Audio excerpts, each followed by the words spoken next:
de esperanza, para el amor y para la paz. La emisora que me alegra el día. Promesa.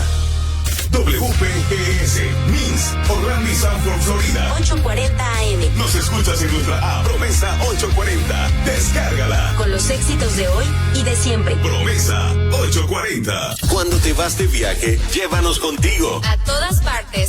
Descarga nuestra aplicación móvil totalmente gratis. Accede a tu tienda de aplicaciones. Y escribe Promesa Network. Me bendice. Promesa. Necesito, Dios, más de ti. Mi rey, mi destino, mi pronto auxilio.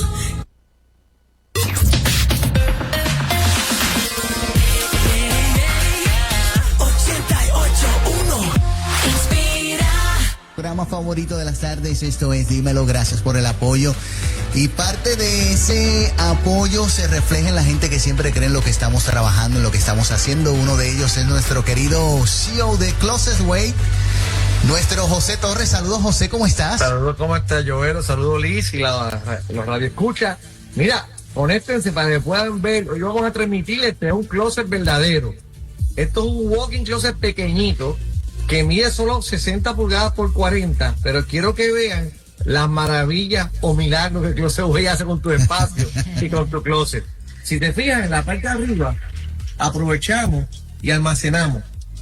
Ok, después tenemos doble nivel, ropa arriba, ropa abajo, son dos niveles, y como ponemos una tablilla, también sobre un pequeño espacio y lo aprovechamos. Yo puse aquí un joyero, también guardé otras cosas aquí debajo.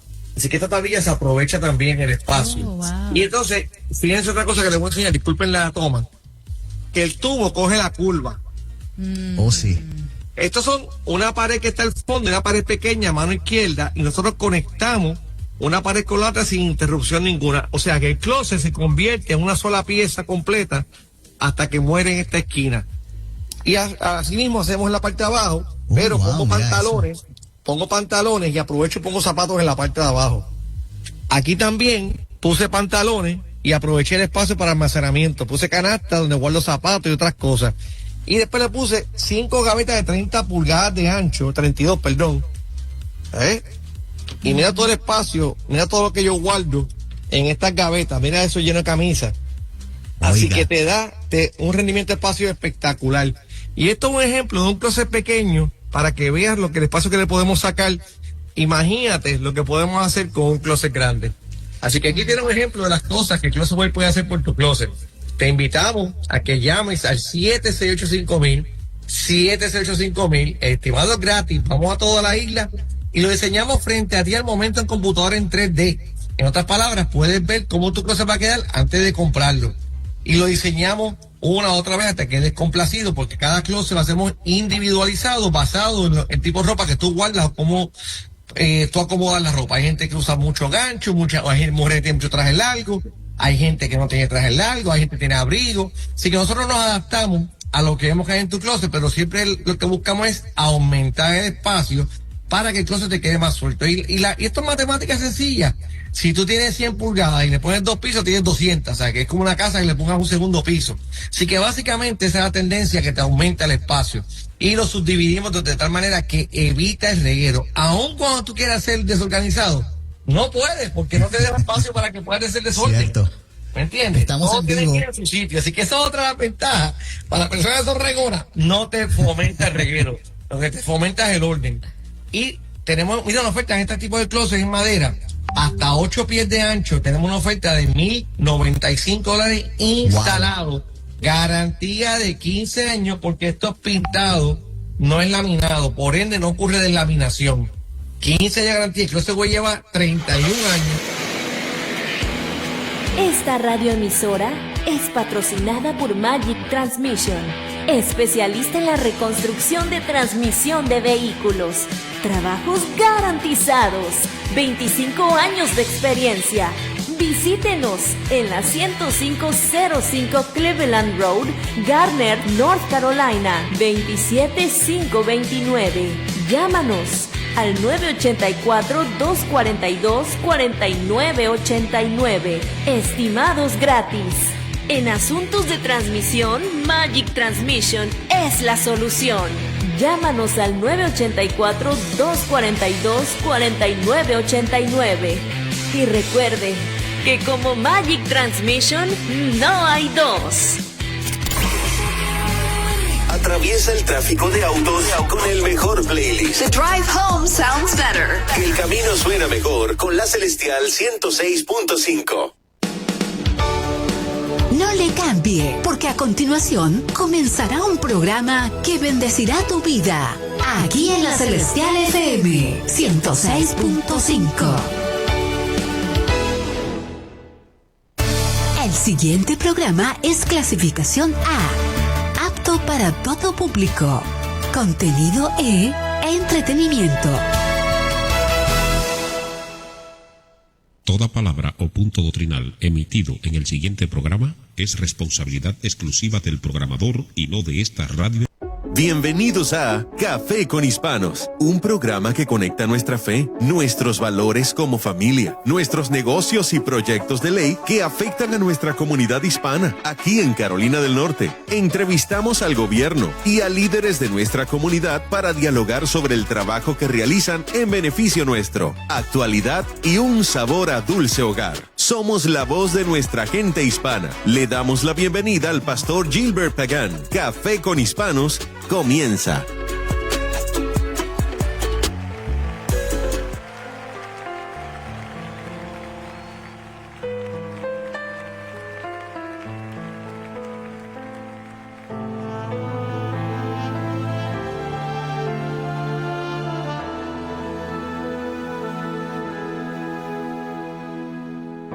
Cuando el mundo te inunda de fatalidad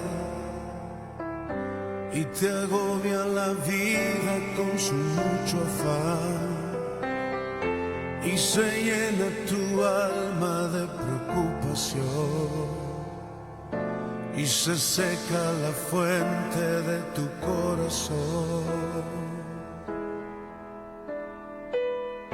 Cuando quieres huir porque no puedes más, porque solo te sientes entre los demás y no hay más en tus ojos brillo y emoción y se cierra tu boca porque no hay canción.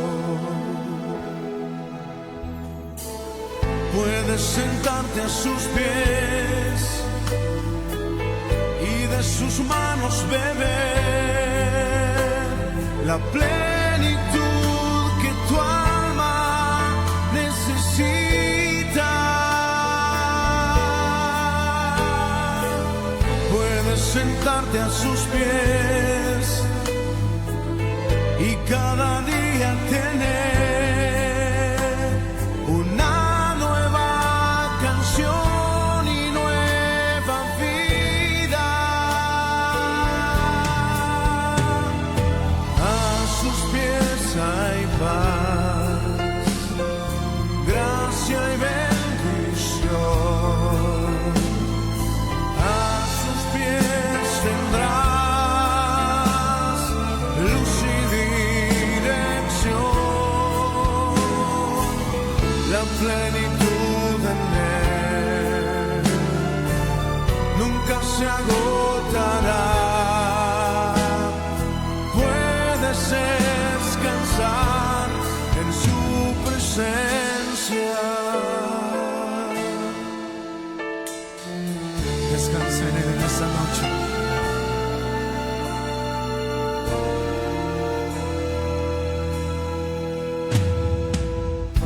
Cuando el mundo te inunda de fatalidad y te agobia la vida con su mucho afán y se llena tu alma de preocupación y se seca la fuente de tu corazón. Cuando quieras huir porque no puedes más, porque solo te sientes entre los demás y no hay más en tus ojos brillo y emoción y se cierra tu boca porque no hay canción. Puedes sentarte a sus pies y de sus manos beber la plenitud que tu alma necesita. Puedes sentarte a sus pies y cada día tener. Buenas tardes, bella audiencia. Bienvenido a otro segmento de Café con Hispanos. Aquí estamos en la cabina en Raleigh, Carolina del Norte, y vamos a tener una conversación con Max Ganorkar, que está postulándose por el Congreso, Carolina del Norte, distrito número 4. Welcome, audience, to another segment of Café con Hispanos. And today we're in the studio in Raleigh, North Carolina, and we're going to be chatting with Max Ganorkar, who is running for District 4, Congress for North Carolina. This conversation will be in English for our bilingual audience throughout the rest of the show. Max, welcome to the show. Thank you. Thank you for inviting me. Thank you to Hispanos del Sur. Thank you to Mr. Pagan. Thank you for Mr. Mateo. And you cannot see him, he's behind the scenes. But thank you, sir. Thank you for the invite. No, you're welcome. I'm glad you could be with us. And thank you for running for Congress. Running for office is one of the highest callings that we can have. I always tell people who want to get involved in the political process that you could do one of a couple of things. You can write letters, send emails. You can go to your representative's office and complain, or you can run for office. So you went to the highest level to run for office, right? I'm trying my best. Right. Well, thank you for doing that, and we appreciate you running. So tell us a little bit about yourself and a little bit about your background, and we'll get into some conversations about your platform and the like. Sure. I came to this country back in 1989 to do my master's in business. I got my degree in international finance and marketing, and then after that I worked on a few joint ventures, took a few companies to India. But then after we got married, and before we got married, actually, my wife and I promised each other that we would not send our kids to daycare. God gave them to us, and we were going to raise them ourselves. So who knew at that time that I was going to be the one staying at home? Right. But when the first one, we were blessed with the first one, I decided to take a step back from career and be a stay-at-home dad. I did that for quite some time. Subsequently, we had 2 more kids. And until we moved to North Carolina, I was pretty much a stay-at-home dad. We homeschooled them for a while, and they did very well. When we moved to North Carolina, that's when I decided to get into construction. And now I'm into construction business. We have a small family business. We are general contractors. Before moving to North Carolina, I have an interesting story to tell you. I was one of my kind in New Jersey to start a tea party, and I ran it for 7 years before I moved here. I was one of my kind. I was a troublemaker then. But long story short, when I moved to North Carolina, I wanted to retire, but I guess it's so addictive that once you get in it, you never retire from politics. So one thing led to another, and today I'm here running for Congress. I had 2 more runs before this, back in 22 and 24. I lost both of them in primaries. They say third time is a charm. Let's try it. Well, I got you. Well, thank you for putting your name in the ring again to run for Congress. And so a little bit about your platform, right? And what is moving you to run again? Because typically when someone runs for office, there's a guiding light, there's a star, there's a passion, there's an impulse. Something moves you to kind of, because running for office is hard. You know this. This is your 3rd time, right? So it's a hard thing to do. So what is driving you to run for office again? Honest to God, it has always been the reason that brought me to this country. When I left India, it was a hardcore socialist country. It's a very different country now for the last 14 years. We have had a very conservative prime minister, and he proved it once again that conservative principles work. Socialism fails everywhere it's been tried. And I don't want this country to look like the one I left behind, to be honest with you, and we are going that route. We have so many programs, and the way schools are indoctrinated. You know, the kids, I see young kids who are embracing socialism. They have no idea what's coming down the pipeline, how miserable their life will be. Someone's got to jump in and stop.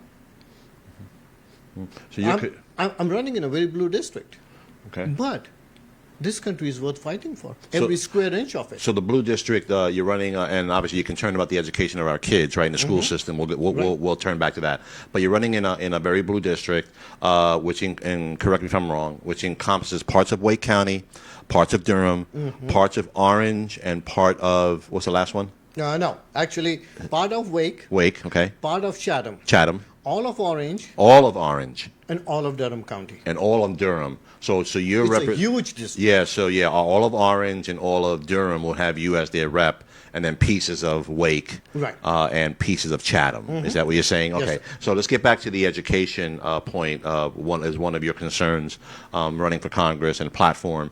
So you're concerned about what's happening in our school systems, right?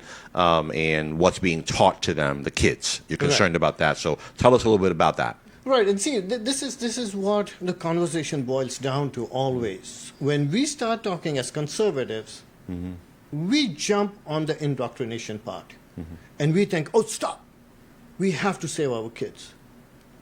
The other side jumps in and says, wait, they're trying to take money from us. And while we are fighting on this level, down at the ground level, those are the kids, those are the students who are really suffering.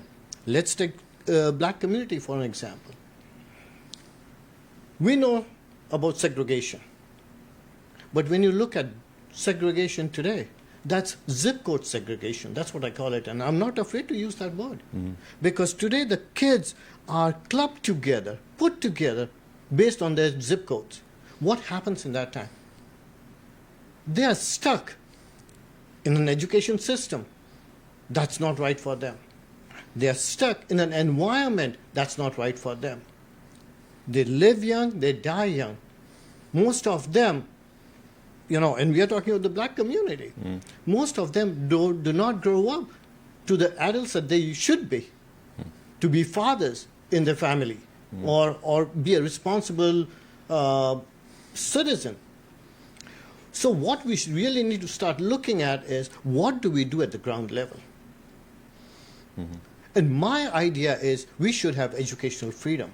What do I mean by that? Let's have vouchers, money that follows the kid. Let's privatize education. Let there be charter schools everywhere. Let them specialize in whatever they want to specialize in, and leave it to the parents of where they want to send their kids. One size fits all? No, it doesn't work that way. And I'll give you an example of my own two sons. They are north and south. The oldest one is going to med school this July. The youngest one will not go to a med school even if you give him $1 million. He stepped in my shoes.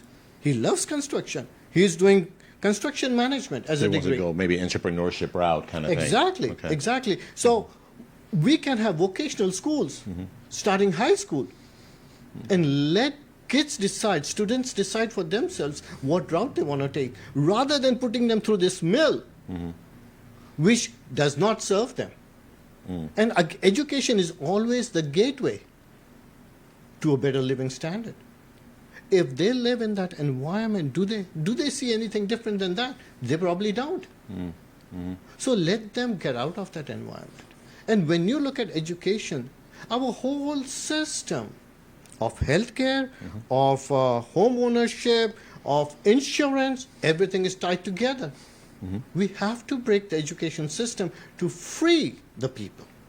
So you're advocating for, as part of the platform, is to give parents educational freedom to send their kids, whether it's to a private school with a school voucher system that we have. For example, in North Carolina, we have a school voucher system here. The Opportunity Scholarship Program is what it's called. So we have that. We have charter schools where parents can choose a charter school. We can homeschool, right? Right. As well. But all these things. And public school. Yes. Okay. But for charter schools, it's a lottery-based system. Why should there be a lottery for child's future? Why not just give them the money and let them go to any school they want? Why are we, we have freedom, but not the ultimate freedom. There's some guardrails that the state has put in place that, and what you're saying is that, and I'm not against the regulations. I got you. We want the regulations. Sure. To make sure that kids are getting education that they're promised. Right. We have to have some sort of standardized testing where we know that 5th grade, okay, this is what they're supposed to do, they are doing it. 8th, they are supposed to do this, they are doing it. 9th, 10th, 11th, 12th. Let them be free to choose the education they want. That's how I look at it. And I'm not saying this because it's coming out of my head. I have actually seen this tried in India. Kids can live in this part of the town and go 2 miles away. That school bus from that school picks them up and takes them to school and brings them home. It's freedom. I am for freedom all the way. I gotcha. So allow parents to choose where they can send their children and remove the guardrails that prevent them from going to the schools that they want to go to, but also maintain some kind of standards for testing, because we need to make sure the kids can read, write, and understand history. And we are getting our money's worth. Exactly, that's right. And hold the schools accountable based on their grades and the end-of-year testing and things of that nature. Okay, exactly. I got you. So you're advocating for educational freedom, and that kind of feeds into a whole bunch of ecosystems, right? So let's go a little bit into, let's say, healthcare, right? And help us understand, and that's another part of your platform. You're concerned about healthcare and the like. Share a little bit about that. Right. So, like I said, education is the gateway to a better life, to making money. However they make money, we are assuming they are going to be citizens of good character and make money through good opportunities in their life. When they break away from that environment, now they are stepping into real world. Not always corporate world, but a world that will provide them responsibility or opportunity for responsibility, for growth. When they do that, now hopefully they have insurance coming in from their employer. Believe it or not, but this country spends about $3 to $4 trillion on healthcare. What if we had insurance vouchers that goes to the family? And one of the biggest disadvantage that's, I'm talking more about the black and minority communities here. I'm not even including myself in it, because now we are considered not in the minority. Right. Most of us do very well coming to this country. But those who are underprivileged, when you look at them, if they had health care from the earliest time on, now they can have physicals done on a yearly basis, rather than waiting for a catastrophic event where they just suddenly show up at the hospital. So if they had these vouchers, now they can actually get the doctor they want, the insurance company they want. We have to have competition. What we have done in this country, we have created Marbells. And by that I refer to the big telephone company. Yeah, the monopoly kind of system, healthcare system. So what we have is Marbells in education. We have Marbells in healthcare. We have these sort of monopolies that are funded by the government. So are we socialized to a certain point? Yes, we are. Can we break this into where people can have their own insurance companies? Let them buy insurance from California if it's cheaper for them to buy. What we are looking at is they should meet a specific set standard. As long as they're meeting it, it's good for everyone. We are not waiting for catastrophes anymore.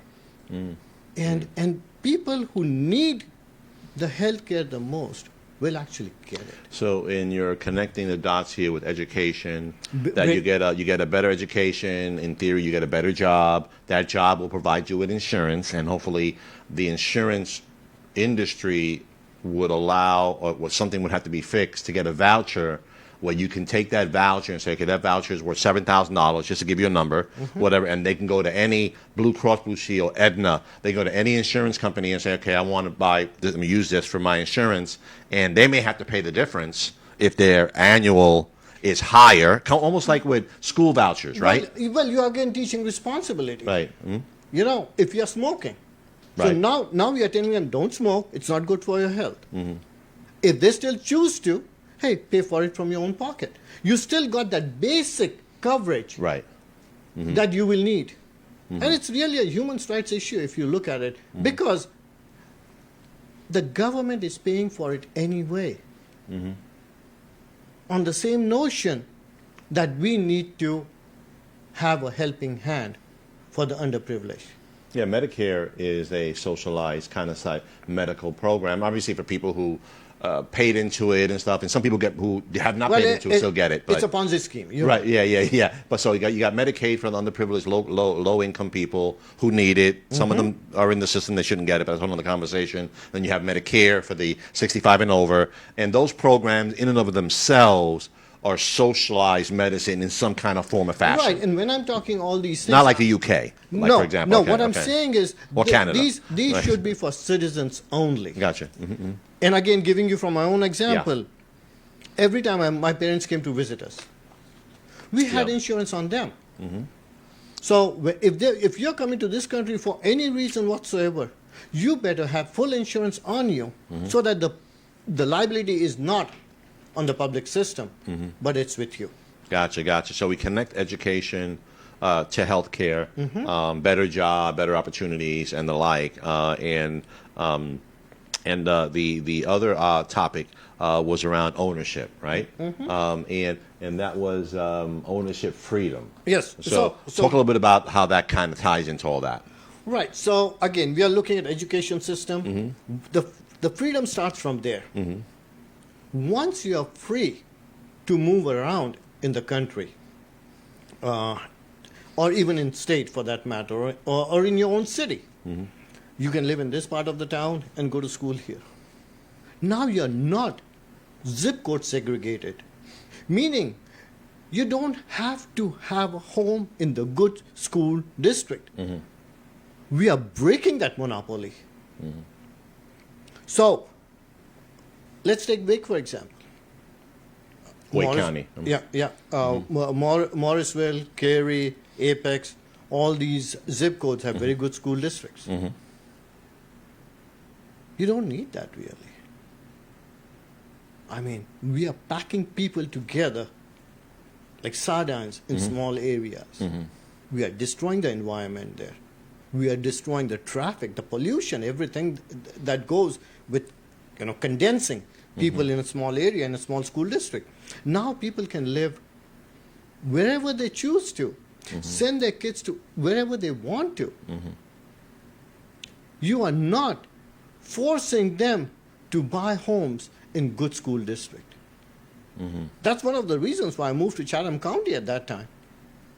I couldn't afford to buy a good home here. I wanted to live a little bit, Sure. in a bigger home. That wasn't possible for me in Wake County. It was already very expensive. That marginalizes people. It puts them out of the home buying market.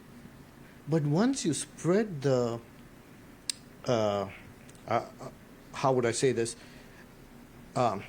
If you spread where they can go, where they can live, where they can go to school, suddenly you're changing the dynamics. You're removing guardrails again. Exactly. You remove the guardrails. Exactly. And freedom. Yeah. So that will automatically, lower the real estate prices, because now people are not fixated on buying in this zip code or in this school district. The other good advantage of that will be that we will be able to break the minority communities from living in that area. What I really want to see is freedom for every American, doesn't matter where you come from. If I could come to this country and make it big, I wasn't even blessed to be born here. There are so many who are born here but don't make it. Why? It all starts with education. You break those barriers and now suddenly you open up their whole life where they can rise to wherever they, God takes them or they want to go. If, people sometimes don't like to use the word God, but I'm very... That's okay. We're comfortable using that. Every moment. Next breath is His blessing. That's right. That's how I look at it. We're comfortable using that. That's okay. Yes. So I'm seeing where you're connecting the dots with education again, and how that's tied into a couple of different things, and removing the guardrails on people being able to send their kids to different places, because people buy houses in communities where they have good schools, and that what that does by nature, naturally, it kind of segments people and prevents other people from moving into those areas. If you remove the guardrails on education, that a low-income community family can send their kid, black kid, Hispanic kid, to another area for school, that kind of changes the dynamic, because now people can move.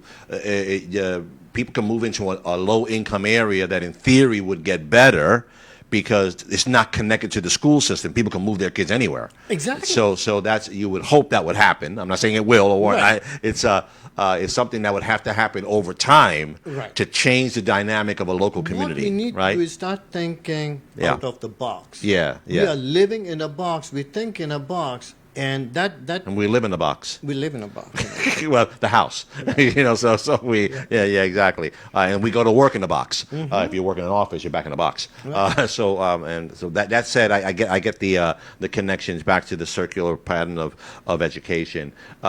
So obviously, a conservative approach to business. Talk a little bit about the business community. Obviously, you're a small business owner, so this is right up your alley. We believe in the conservative principles are less taxes, less regulations, that kind of thing. So talk a little bit about business and how we can make things better for the small business owner, entrepreneurship, things of that nature. Whether that's minority communities, doesn't really matter, but just everybody in general. Right. Number one, I would like to get rid of taxes. Okay. Because corporations are nothing more than tax collectors for the government. You look at any tax that a corporation pays, and by corporation I don't mean big corporations, even a small shop, paying property tax, collecting sales tax, employer tax. If we free the entrepreneurs from being the tax collectors, guess where the savings are going to go? They are going down to the consumer. On taxes, I would like to see capital gains gone. Okay. Completely. I am okay with sales tax because it's progressive in nature. You buy a $1 pen and you are paying 7% on that. You buy a $20 shirt, you're paying on that. So I'm okay with the progressive sales tax. But when it comes to helping small businesses, one idea I would like to throw in is let them have export-free income. What do I mean by that? All exports that they make, sending goods out of the country, any income on that, make it tax-free. Gives them an incentive to go out and sell in the global arena, for that matter, rather than focusing only their energies only locally. Anything, and thanks to internet, Al Gore invented it. Right, yeah, right. That's right. Yeah, that's right. But thanks to internet, you have access all over the world. So give them the freedom to make those choices where they go out and reach the whole world. When they earn income from abroad, let that come in as tax-free. Gives us a boost to the economy. On taxes, I have a slogan: free at 63. Okay. So no more income tax, no any kind of tax when you hit 63. Free at 63. So if you're working, you have worked all your life, you have paid into it, and you're still working, right. Then there'll be no taxes taken out of your check, I guess, no payroll taxes, things like that. Is that what you mean? Right. Okay. Right, and the reason being, let sunset years be sunset years. Let them save those last years for, to enjoy the rest of their lives. Yeah, exactly. Right, the rest of their lives. I gotcha. So you're advocating for, obviously, less taxes and elimination of some, with some criteria, and that gives more money back to the small businesses so they can do whatever they want to do with it. Customers, they invest in people, they grow their business, they buy capital, equipment, they expand their business. And that in turn... Who's best taking care of your money?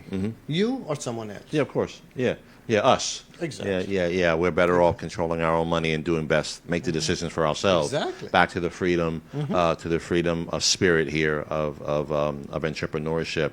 So I know that that there are the vast majority of the small businesses. The vast majority of businesses in the U.S. are small businesses, right? I believe the number is like 95%, or the number is really high. It's in the 90s where the employers are small businesses. So like me, like you, and hiring, have staff, 3, 4, 5, 10, 15, 20 employees, and we drive this economy.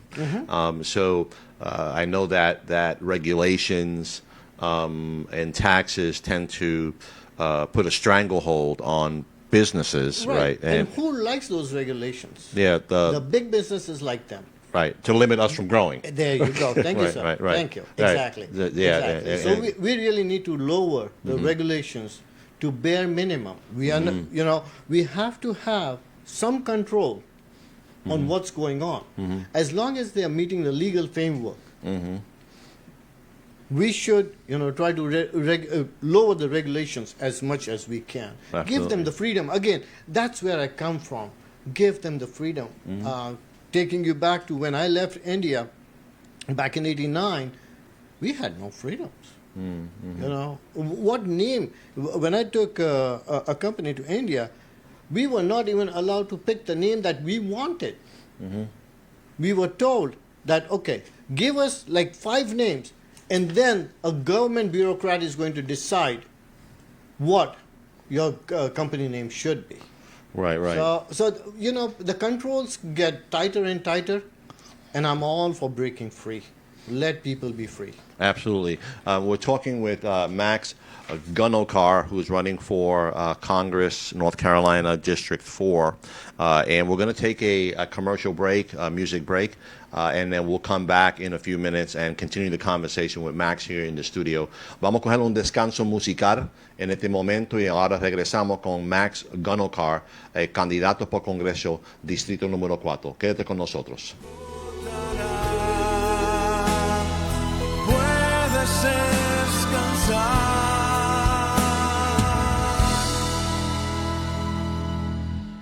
en su presencia.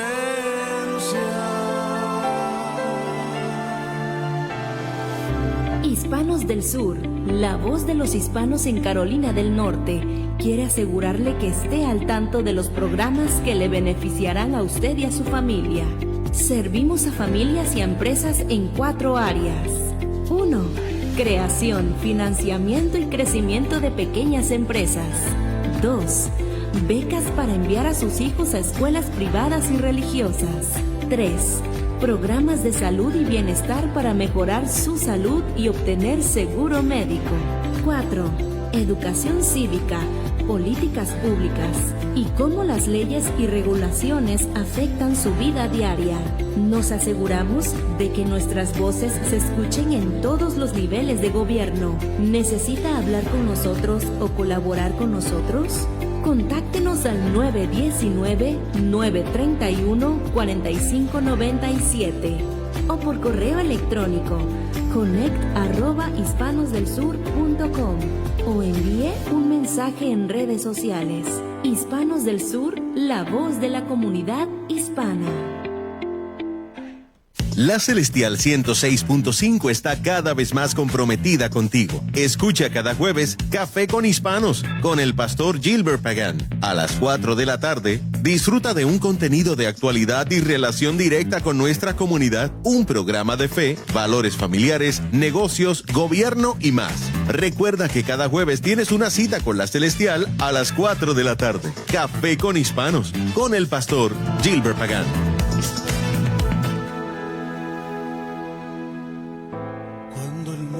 Te inunda de fatalidad y te agobia la vida con su mucho afán y se llena tu alma de preocupación y se seca la fuente de tu corazón. Cuando quieres huir porque no puedes más, porque solo te sientes entre los demás y no hay más en tus ojos brillo y emoción y se cierra tu boca porque no hay canción. Puedes sentarte a sus pies y de sus manos beber la plenitud que tu alma necesita. Puedes sentarte a sus pies y cada día tener una nueva canción y nueva vida. A sus pies hay paz, gracia y bendición. A sus pies tendrás luz y dirección. La plenitud en él nunca se agotará. Puedes descansar en su... Ya regresamos con Max Ganorkar, que está postulándose para el Congreso Distrito número 4 aquí en Carolina del Norte, y vamos a seguir la conversación. We are back in the studio and we're talking with Max Ganorkar, who is running for Congress, North Carolina District 4, and we're having a conversation about a whole host of issues. And let's talk a little bit about your district, Max, and there's some issues going on there. We could talk a little bit about crime, right? You want your district encompasses all of Durham and Orange County, right? Mm-hmm. Pieces of Wake, yes. And pieces of Chatham. Durham probably has a higher crime rate than, I haven't looked at the numbers, than Wake County. You just hear a lot more about Durham on TV. Mm-hmm. So, you know, talk a little bit about what can, in your thoughts, what can you do as a congressman to try to make Durham a safer place to live and to go out to eat and be in the park with your family, walk your dog. You know, talk a little bit about that. Yeah, sure. Mm-hmm. So, right off the bat, this is a 10th Amendment issue. It's a local state issue. Mm-hmm. But when you look at it from a federal standpoint, we have to really look into the sanctuary city policies. Mm-hmm. That's where, you know, sometimes when the crime is committed, we don't even know who did it. Mm. We don't have any way of vetting people, of knowing who's here, who's not, you know, why he is here, where he is, and what. So one thing that I can do from a federal standpoint is make sure that the sanctuary cities are basically dismantled in what they do. Mm-hmm. We have to support ICE. Mm-hmm. We have to back the blue. Mm-hmm. We cannot defund police. We have to find every avenue to make them stronger, not weaker. Mm-hmm. Because they are good people. Are there bad cops? Of course there are. I'm not denying that. But if we start defunding them, if we start putting regulations on them on how they are going to conduct themselves or conduct themselves, guess what? We are pushing good people out of the service, and we'll get the bad ones in. How do I know that? Been there, seen that. When crime, and I don't need to put down India, but the good cops really don't want to go in service there because the whole system gets corrupted with socialism, and everyone is eating everyone else. What the Democrats are doing in this country is nothing short of that. They are pushing good people out of the system, and that will leave us with bad cops, bad judges, bad law enforcement. We cannot tie their hands. They are here to protect us. They are putting their lives on the line for us. We have to support them. And like I said, from the federal standpoint, I would really look into the sanctuary city issues. We cannot have sanctuary cities, period. Yeah. So it sounds like, I'm just going to take what you said, I'm going to package it in a different kind of way. So if sanctuary cities have to do with undocumented aliens, right, that are not where the police They are not necessarily the only problem. Okay. We also have, when you look at the black population, they are such a small percentage. But how many of them are incarcerated? A huge number of them. Why? Again, I take you back to education. Free them. Right. Give them a different environment. Let all of them grow. Right, yeah, Let's yeah. grow the pie for everyone. Yeah, I guess where I was going with the repackage of what you kind of said was that if we look at sanctuary city policies, and that is a soft on crime approach that kind of puts a cloud over the city because the officials that are running the city, the council people, the commissioners, all that, they support those policies, and therefore that trickles down into the police departments and the like, and obviously there's good cops and bad cops, like you said. Right. So if you're dealing with a sanctuary city, that's a soft on crime approach. Therefore, in theory, you got criminals that are doing more crime because they know it's going to be a soft on crime approach.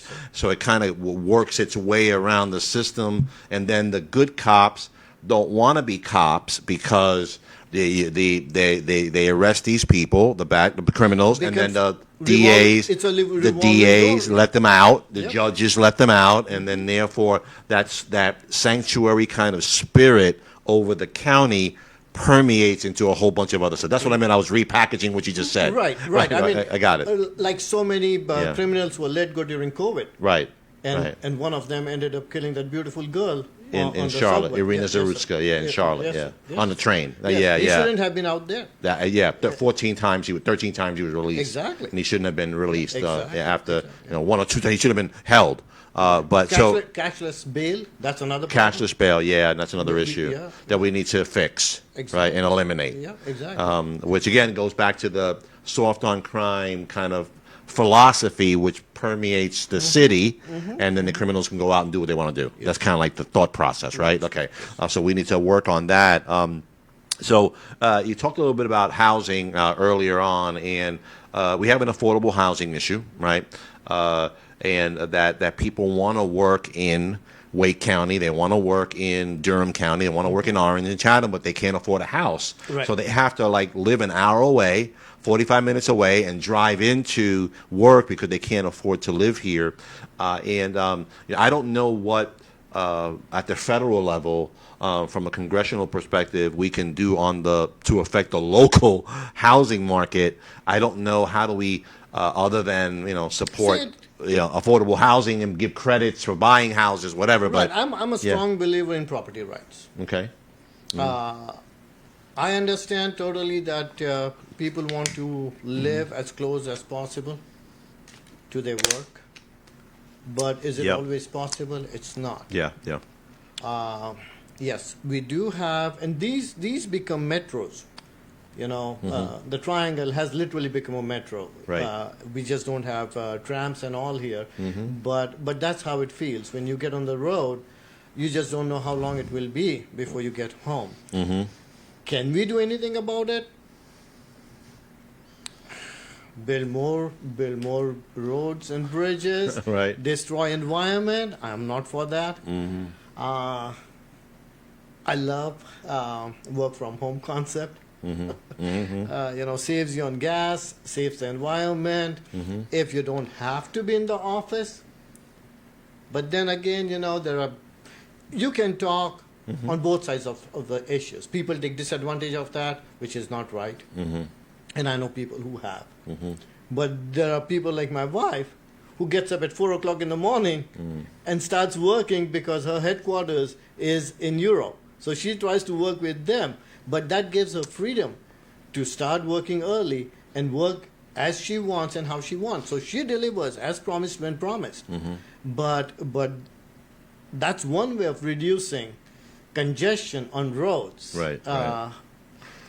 Do you want to put in railway systems?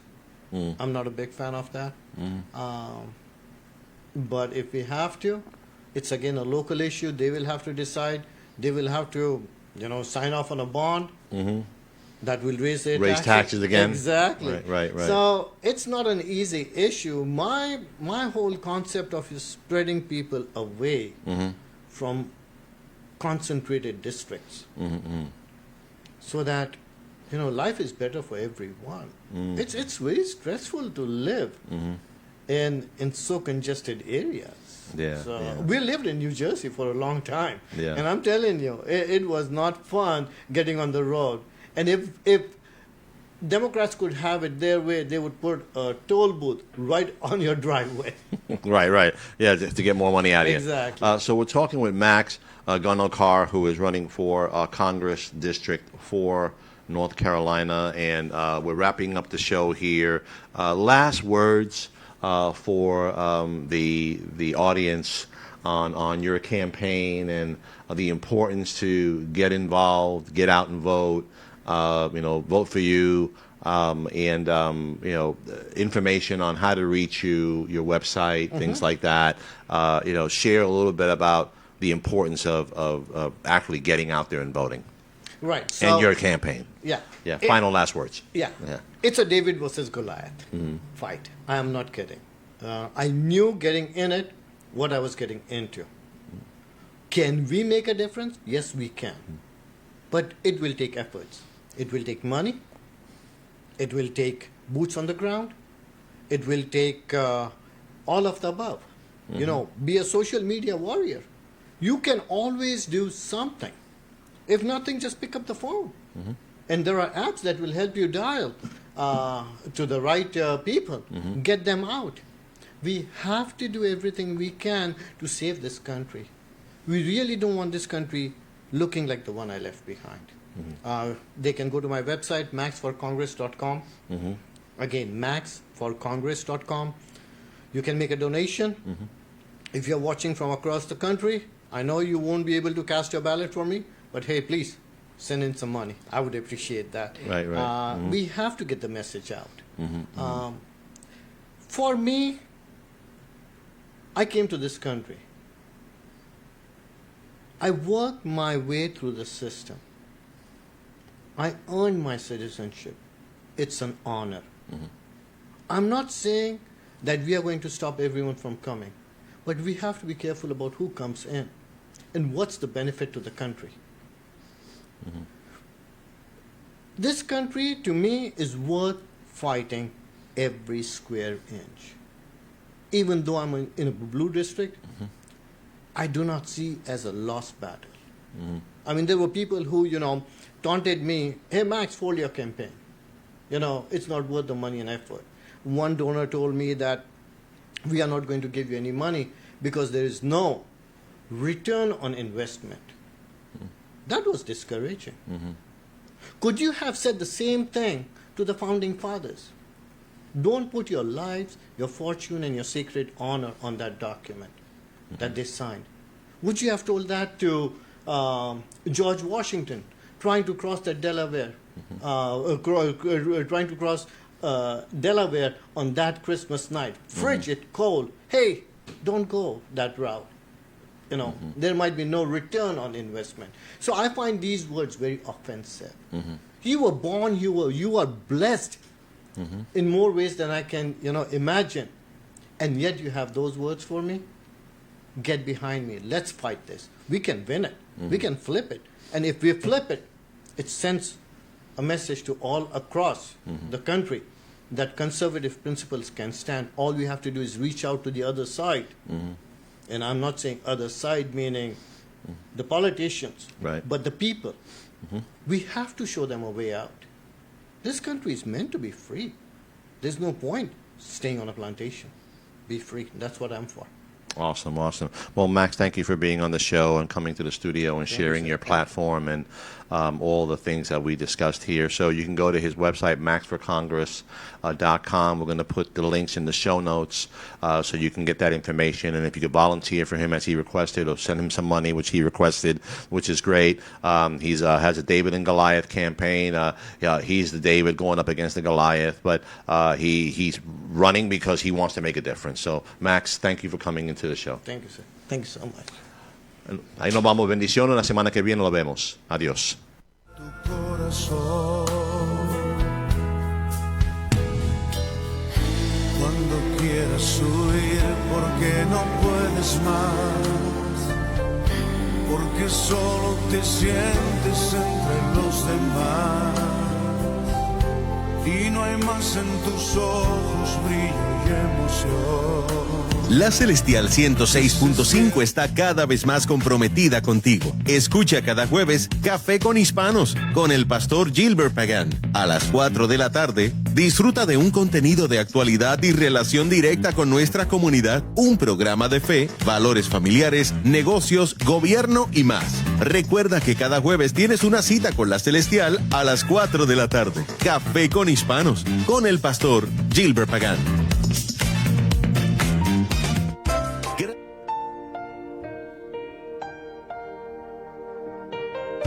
Gracias por sintonizar Café con Hispanos, la voz de nuestra gente hispana en Carolina del Norte. Si desea contactar a nuestro conductor Gilbert Pagan, llame hoy al 919-931-4597, 919-931-4597. Síganos en nuestras redes sociales como Hispanos del Sur. Puede enviarnos un correo electrónico a connect@hispanosdelsur.com. Hasta pronto.